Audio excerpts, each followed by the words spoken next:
అక్కడి సూర్యుడు ఇక్కడ మొలిసిన 4,000 రూపాయల పెన్షన్ ఇచ్చి తీర్థము. రాష్ట్ర ఆదాయము పెరిగింది. పెరిగిన ఆదాయాన్ని మేము దోసుకోకుండా, మేము దోపిడీకి పాల్పడకుండా పేదలకు పంచి పెడతాము. ఎలా అమలు చేయాలనో మాకు తెలుసు. మీకేదైనా అనుమానం ఉంటే బహిరంగ చర్చ పెట్టండి.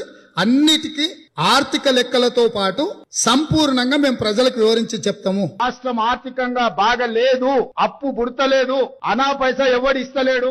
ఎవరినైనా కలవడానికి పోతే బ్యాంకర్లు దొంగలను చూసినట్టు చూస్తున్నారు తెలంగాణ రాష్ట్ర ప్రతినిధులను. ఎవడు ఢిల్లీకి పోతే అపాయింట్మెంట్ కూడా ఇస్తలేడు, వీడు వస్తే చెప్పులు కూడా ఎత్తుకపోతాడేమో అన్నట్టుగా ఆ పరిస్థితి ఉంది దేశం ముందల. ముందుగా అందరికీ జై తెలంగాణ. మరి తెలంగాణ సీఎం రేవంత్ రెడ్డి సార్ మరి ఏమంటున్నాడు? ఆ రోజు ఆర్థికంగా మంచిగానే ఉంది మన రాష్ట్రం అన్నాడు. మరి ఈ రోజు దివాలా తీస్తుంది మన రాష్ట్రం అలా అని ఎవరు నమ్ముతలేడు అంటున్నాడు.